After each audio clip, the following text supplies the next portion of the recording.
আসসালামু আলাইকুম রহমতুল্লাহি ওয়া বারাকাতুহু। আলহামদুলিল্লাহ ওয়াসসালাতু ওয়াসসালামু আলা রাসূলিল্লাহ লা নাবিয়্যা বা'দা। সাদ্দাম হোসেন ভাই আবুধাবি থেকে তিনি প্রশ্ন করেছেন জানাজা নামাজের ব্যাপারে। সম্ভবত আরো একটি ক্লিপ আপনি দিয়েছিলেন জানাজা নামাজের ব্যাপারে, এবং সেখানে উল্লেখ করেছিলেন যে নবীজি নাকি নিজের জানাজার নামাজ নিজে আদায় করে গেছে। সম্ভবত আপনারই প্রশ্ন হবে বা অন্য কেউ এরকম একটি প্রশ্ন আমি শুনেছি, কোন গ্রুপ থেকে আমার মনে নেই। তো যাই হোক, এই বিষয়টি এর সাথে সম্পর্কিত, যেহেতু জানাজা নামাজ, নবীজির জানাজা নামাজ কে পড়িয়েছেন, মূলত এই হলো প্রশ্ন। ওয়াল জাওয়াবু বিল্লাহি তাওফীক ওয়াল্লাহু খায়রুল মুঈন। মূলত জানাজার নামাজের ইমামতি রাসূল আকরাম সাল্লাল্লাহু আলাইহি ওয়াসাল্লাম যখন তিনি দুনিয়া থেকে চিরবিদায় নিয়ে নেন, তখন তার জানাজার নামাজের কেউ ইমামতি করেননি, যেহেতু ইমামুল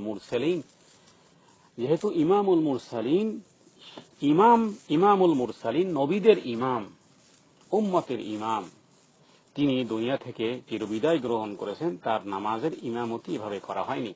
তার ওসিয়ত ছিল তার নামাজের ইমামতি, যে তোমরা আমি যখন মারা যাব তখন আমার নামাজ, জানাজার নামাজ, মূলত জানাজার নামাজ কি? জানাজার নামাজ হলো দোয়া। নবীজির জানাজার নামাজের ব্যাপারে নবীজি যে কথা বলেছেন যে তোমরা কিছুক্ষণ দূরে থাকবে, আমার জানাজার নামাজ 4 ফেরেশতা আদায় করবেন, এরপরে আহলে বাইতগণ পড়বেন, এরপরে আলাদা আলাদা ভাবে, ভিন্ন ভিন্ন ভাবে তোমরা জানাজা নামাজ পড়বে। তার মানে নবীজি হযরত আয়েশা সিদ্দিকা রাদিয়াল্লাহু তাআলা আনহার হুজরার মধ্যে তিনি যেখানে মারা গেছেন সেখানেই তাদের কবর হয়। মূলত এটাই নবীদের উচিত, কারণ হযরতে আবু বকর সিদ্দিক রাদিয়াল্লাহু তাআলা আনহু তিনি এই মাসালাটি জানতেন, যেটি অন্য কেউ জানতো না। তার মানে হলো যে নবীজি মৃত্যু হওয়ার পরে তার কাফন দাফন কোথায় হবে, এ বিষয় নিয়ে সাহাবাদের মধ্যে মতপার্থক্য থাকলে কেউ কেউ বলেছিল যে যেহেতু তিনি তার মক্কাতেই যেহেতু তার পিতৃস্থল, তো সেখানেই হবে। এভাবে করে বিভিন্ন জনে মতামত দিচ্ছিল। হযরত আবু বকর সিদ্দিক রাদিয়াল্লাহু তাআলা আনহু তিনি বললেন যে না, আমি নবীজির মুখে শুনেছি যে নবীগণ যেখানেই মারা যায় ঠিক তাদেরকে সেখানেই দাফন করতে হয়। তাহলে নবীজি মারা গিয়েছেন তিনি হযরত আয়েশা সিদ্দিকা রাদিয়াল্লাহু তাআলা আনহার ঘরে, এবং সেখানেই তাকে দাফন করা হয়েছিল। এবং সেই ঘরেই মূলত আহলে বাইতগণ, প্রথম নারীরা আহলে বাইতগণ, তারা নামাজ পড়েছেন আলাদা আলাদা ভাবে। এরপরে সাহাবায়ে কেরাম রিদওয়ানুল্লাহ তাআলা আলাইহিম আজমাইন তারা আলাদা আলাদা ভাবে তার মানে ঢুকেছেন, এবং জানাজা 4 তাকবীরের নামাজ তারা আদায় করে ঘর থেকে বের হয়েছেন। কেউ নামাজের ইমামতি করেননি, যেহেতু ইমামুল মুরসালিন খাতামুন নবিয়্যিন রাহমাতুল লিল আলামিন তিনি যেহেতু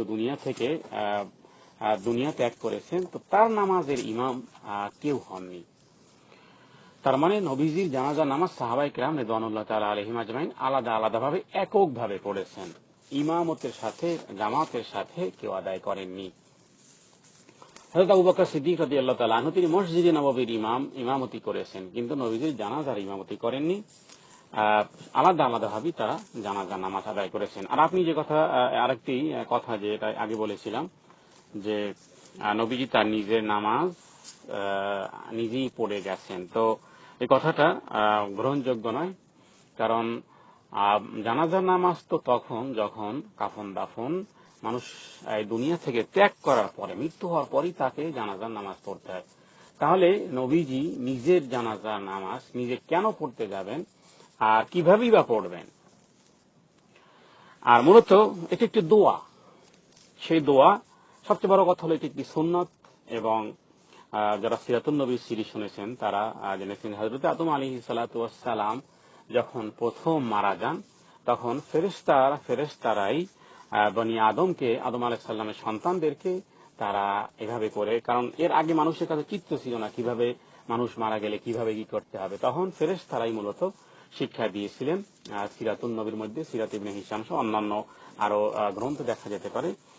কসাসুল আম্বিয়ার বিখ্যাত গ্রন্থ বাইতুস সালামের থেকে কসাসুল আম্বিয়ার, তার মধ্যেও উল্লেখ করা হয়েছে যে আসলে মূলত তখন ফেরেশতারা এভাবে শিক্ষা দিয়েছিলেন যে এভাবে একটা মানুষ মারা গেলে তাদেরকে গোসল করাতে হবে, কাফন দাফন পরাতে হবে, এরপরে 4 তাকবীরের সাথে জানাজার নামাজ পড়তে হবে। তার মানে মানুষের কাছে ওইটা চিত্রই ছিল না যে কিভাবে। তাহলে সেখান থেকে শুরু করে আমাদের নবী পর্যন্ত তিনি জানাজার ব্যাপারে যে সমস্ত মাসআলা মাসাইল এবং হাদিস থেকে বর্ণিত হযরত আবু হুরায়রা এবং হযরত জাবের রাদিয়াল্লাহু তাআলা আনহু এবং হযরত ইবনে আব্বাস থেকে অসংখ্য অগণিত হাদিস পাওয়া যায় জানাজার নামাজের ব্যাপারে কিভাবে কি পড়তে হবে। এবং এ প্রসঙ্গে বুখারীতে বর্ণনা রয়েছে যে নবীজিও তিনি জানাজার নামাজ পড়েছিলেন। নাজ্জাশীর যখন মৃত্যুর খবর হয় সেদিনই নবীজি, নাজ্জাশী দিন ইন্তেকাল করে সেদিনই সাহাবাদেরকে নিয়ে নবীজি ঈদগাহে গমন করেছিলেন এবং কাতারবন্দি করলেন এবং 4টি তাকবীর বলে জানাজার নামাজ পড়লেন।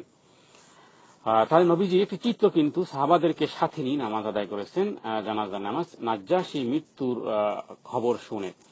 এবং এই বর্ণনা রয়েছে বুখারী শরীফের প্রথম খণ্ডের 542 নম্বর পৃষ্ঠাতে, হাদিস নম্বর 1245।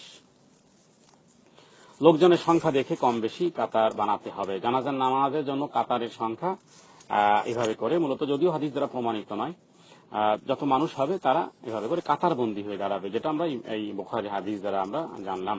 এবং জানাজার নামাজে সূরা ফাতিহা পড়েছেন নবীজি, ইবনে আব্বাস তিনি বলেছেন। এবং হাদিসটি তিরমিজি আবু দাউদে রয়েছে, তিরমিজি এবং আবু দাউদে রয়েছে এবং সুনান ইবনে মাজার প্রথম খণ্ডের হাদিস নম্বর 1215 বিস্তারিত বর্ণনা করা হয়েছে জানাজার নামাজ সম্পর্কে। তাহলে এই জানাজার মধ্যে কোথায় কি পড়তে হবে সে ব্যাপারেও বিস্তারিত হাদিস রয়েছে, কিন্তু এইগুলো সাহাবায়ে কেরাম রিদওয়ানুল্লাহ তাআলা আলাইহিম আজমাইন তারা আলাদা আলাদা ভাবে পড়েছেন। প্রথম তাকবীরে সূরা ফাতিহা, দ্বিতীয় তাকবীরে দুরূদ, তৃতীয় তাকবীরে দোয়া, চতুর্থ তাকবীরে পর সালাম ফিরানো, এইগুলো যেগুলো বর্ণনা রয়েছে বুখারী, আবু দাউদ, নাসাঈ এবং তিরমিজিতে।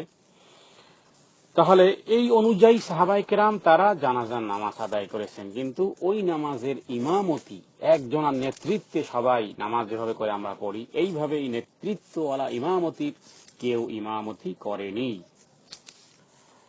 তো যাই হোক, আর রাষ্ট্রের ইমাম তো হযরত আবু বকর সিদ্দিক রাদিয়াল্লাহু তাআলা আনহু তিনি হয়েছিলেন পরবর্তীতে সাহাবায়ে কেরাম রিদওয়ানুল্লাহ তাআলা আলাইহিম আজমাইন পরামর্শে।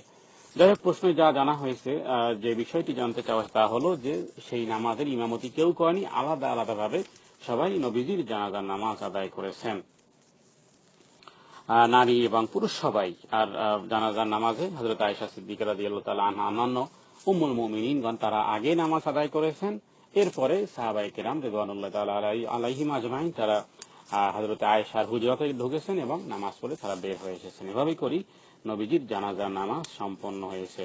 কুরআনুল কারীমে আল্লাহ তাআলা বলেছেন, হে নবী, ইন্নাকা মাইয়িতুন ওয়া ইন্নাহুম মাইয়িতুন সুম্মা ইন্নাকুম ইয়াওমাল কিয়ামাতি ইনদা রাব্বিকুম তাখতাসিমুন। এখানে আল্লাহ তাআলা হযরতে মুহাম্মদুর রাসূলুল্লাহ সাল্লাল্লাহু আলাইহি ওয়াসাল্লাম বলেছেন, ইন্নাকা মাইয়িতুন, হে নবী নিশ্চয়ই আপনি মরণশীল। কুল্লু নাফসিন যায়িকাতুল মাউত, এর থেকে আর বড় প্রমাণ কি হতে পারে, যেখানে আল্লাহ তাআলা বলেছেন প্রত্যেকটি নফস মৃত্যুবরণ করবে। তো সুতরাং এই বিষয়টি আরেকটি আলোচনা, এই বিষয়ে অবশ্য আরেক ভাই দ্বিতীয় গ্রুপে প্রশ্ন রেখেছেন, ইনশাআল্লাহ সেখানে বাকি প্রশ্নের আলোচনা করা হবে ইনশাআল্লাহ। ভাই মোহাম্মদ সাদ্দাম হোসেন যা জানতে চেয়েছেন আশা করি তার উত্তর হয়ে গেছে। আল্লাহু তাআলা আ'লাম ওয়া সাল্লাল্লাহু তাআলা আলা খায়রি খালকিহি মুহাম্মাদিন ওয়া আলা আলিহি ওয়া আসহাবিহি আজমাইন।